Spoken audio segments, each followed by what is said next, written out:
हाँ चाले शीत लहर तेरे शहर देख ले, रे मौसम या हो रहा कत्ती जहर देख ले, तू काट के रजाई मैं ते पैर देख ले, कोई बहाना ला के आ सके जे भी गंदा आदमी हो, कितना भी गंदा हो, उसमें थोड़ा सा अंश पवित्रता का जरूर। तो सुना है कि शिव मंदिर का पुजारी अगले जन्म में कुत्ते की योनि में जाता है। जब से मैं आप प्रतिदिन एक ब्राह्मण देवता बड़े तपस्वी, तो वो भिक्षा मांगने गए, तो उनको भिक्षा में कुछ नहीं मिला, तो गुस्सा में आ रहे थे, तो डंडा हाथ में था, एक कुत्ता पड़ा था, उसकी खोपड़ी में 2-4 डंडे जमा दिए। कुत्ते ने भगवान के दरबार में जाकर के कहा, प्रभु मेरी क्या गलती थी, मैं तो श्वान हूँ, मार्ग में ही तो पड़ा रहूंगा ना।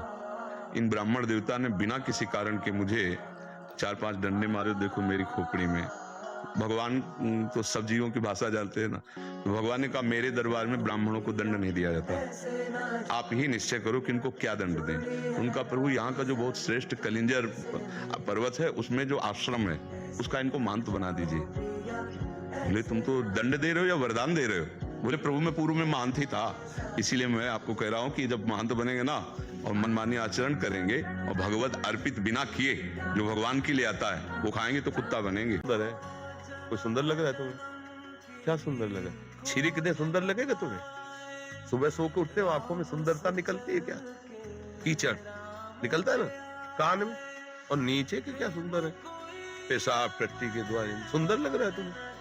अखार के थूक दे अभी तो क्या, कैसा लग? कहा है सुंदरता? कहाँ? चीर के देखो, छोड़ दो, मवाद निकलने लगे कुछ दिन में सड़के वहां। क्या सुंदर है, हमें बताओ क्या सुंदर है इसमें? ऊपर से चिकनाहट लगा के सुंदरता थोड़ी। आओ तुम्हें हम सुंदर दिखाएं, पिया लाल है भाई। और बिना भगवान को अर्पित किए कोई भी चढ़ावा मत खाना। जैसे पैसा आया चरणों में, वस्त्र आया चरणों में, फल आया तो पहले ठाकुर को भोग लगाओ, फिर वो अगर वो सीधे घर चला गया तो पाप का काम करेगा। भगवान को प्राप्त करना है तो कम सोना, कम बोलना, कम खाना, ये 3 चीजें अपने संयम में कर ले। वाणी को संयम में कर ले, कम बोले, मौन आश्रय रखे, जब बोले तो उचित बोले, और नींद 4 घंटे 5 घंटे पर्याप्त समय सो के बर्बाद न करें। और भोजन 400 ग्राम अन्न में 24 घंटे मनुष्य स्वस्थ होकर जी सकता है। तुम कह रहे 1 किलो खा लो, 24 घंटे में 1 किलो भोजन ले लो, लेकिन ये नहीं कि चिड़िया की तरह चुगते रहो। अब आंतों को चाहे जितना फैला लो, आप 2 रोटी से काम चलाने लगो, आपका अभ्यास 2 रोटी में हो जाएगा। तो ये थैला है, इसे बढ़ाते चले जाओ चाहे जितना, और समेटते चले।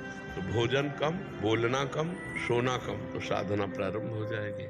उचित भाषण, पवित्र भोजन, पवित्र विचार, तो परम पवित्र भगवान की प्राप्ति की योग्यता आने लगती है। और खूब नाम जप करो, ठीक है। आदमी ने किसी लड़की को फंसा करके गुप्त रूप से घर में रखा और बात बिगड़ गई तो मारकर घर में ही दफना दिया, और इतनी सफाई से कार्य किया कि किसी उस क्षेत्र की लड़की नहीं थी तो किसी को पता नहीं चला। 10 वर्ष व्यतीत हो गए। सामने स्वर्णकार का मकान था, तो कुछ राजकीय कर्मचारी उसके यहाँ आया करते थे, स्वर्णकार के यहाँ, और वो ऐसा नंबर 2 का काम करता था, तो उनको पता चला तो कुछ फीस वो देता रहा।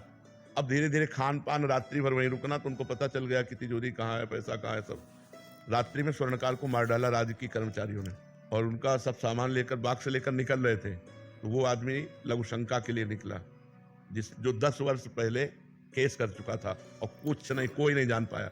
वो निकला, उन्होंने देखा तो उनका कुछ करके आ रहे हो आप लोग, घबराए दिखाई दे, बाग से कहाँ से लेके आ रहे हो? चुप, हम तुमको भी इसमें से कुछ दे देंगे, तुम अपने घर जाओ। तो उनका नहीं, हम ये तुम्हें चोरी नहीं करने देंगे। तो उसने कहा हम चोरी नहीं किया, हम उसको मार के भी आ रहे हैं, अगर तुम्हें चैन से जीना है तो इसमें कुछ हिस्सा ले लो और जाओ। तो उसने कहा बिल्कुल नहीं ले सकते हो, हल्ला मचा रहे हैं। बोले मचाओ हल्ला। उसने हल्ला मचा दिया, हल्ला मचा दिया तो उसने उसको पकड़ लिया, हल्ला मचाने वाले को, और कहा अब भाग के कहाँ जाएगा? 10-20 लोग आ गए, बोले इसने स्वर्णकार को मारकर देखो, ये बॉक्स लेकर के जा रहा था, हम पकड़ा रहे तो हल्ला मचा। पूरा का पूरा केस उसके ऊपर डाल दिया। अब जब साक्ष्य और सब प्रमाण मिल रहे हैं तो जब जज के सामने गया, बहुत रोया, और उसने कहा हृदय से कहता हूँ, फांसी तो तुम्हें देना है, फांसी दे दो, आजीवन कारावास देना, आजीवन, हृदय से कहता हूँ मैंने पाप नहीं किया। तो उसने कहा सच्ची बताओ, भगवान को साक्षी करके बताओ, तुमसे कोई ऐसा पाप हुआ है क्या इस जन्म में जिसका तुम्हें दंड नहीं मिला? जज ने कहा कोई ऐसा पाप हुआ है जिसका तुम्हें दंड नहीं मिला? सच्ची बताना। उसने हृदय से बताया कि हाँ ऐसा। तो देखो वो पाप कैसे फंसा दिया, उसको कैसे फंसा दिया, लघुशंका के लिए निकला, केस बन गया। तो कई ऐसी घटनाएं होती हैं हमारे जीवन में जिसमें वर्तमान में हम दोषी नहीं होते, लेकिन भूतकाल का किया हुआ अपराध हमको वर्तमान में फंसा के दंड देता है। इसलिए आप बिल्कुल प्रसन्न रहिए, इसमें आप दोषी नहीं हैं। और बिना भगवान को अर्पित किए कोई भी चढ़ावा मत खाना। जैसे पैसा आया चरणों में, वस्त्र आया चरणों में, फल आया तो पहले ठाकुर को भोग लगाओ, फिर वो अगर वो सीधे घर चला गया तो पाप का काम करेगा।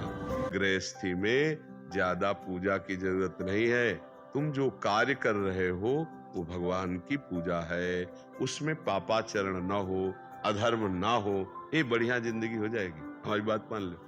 संत भगवान ट्रेन में बैठे जा रहे थे, और सामने कुछ धनी मानी लोग बैठे थे, बार बार एक दूसरे को दिखा के हंस रहे थे कि बाबा जी की घड़ी तो हमसे महंगी घड़ी है। अटैची बोले बाबा जी एक बात पूछूं, नाराज तो नहीं होगे? बोले नहीं बच्चा, हमसे महंगी महंगी वस्तुएं आप लिए हो तो हमसे और आप में अंतर क्या रह गया? कहा बच्चा कौन सा स्टेशन आया? वो आओ चाय पीते, कुछ पैसे भगत ले दिए थे, उतरे हो चाय, अब चाय बनी वो चाय पिए। अटैची और सब घड़ी वहीं खोल के रख दिया था। बोले एक चाय और बनाओ, तले को गाड़ी हरन दे के चल। बोले बाबा जी गाड़ी, बोले हमारा बच्चा मूड बदल गया, हम तो इधर। बोले अटैची हो घड़ी? बोले किसी ने दिया था, कोई ले लेगा। अरे बोले बाबा जी हम तो जाएंगे। बोले हमें तुम्हें यही अंतर है, अब हम इधर पैदल जाएंगे। तुम राग पूर्वक भोग में आसक्त हो, और वो बैरागी कभी घी गना, कभी मुट्ठी भर चला, कभी वो भी लबला।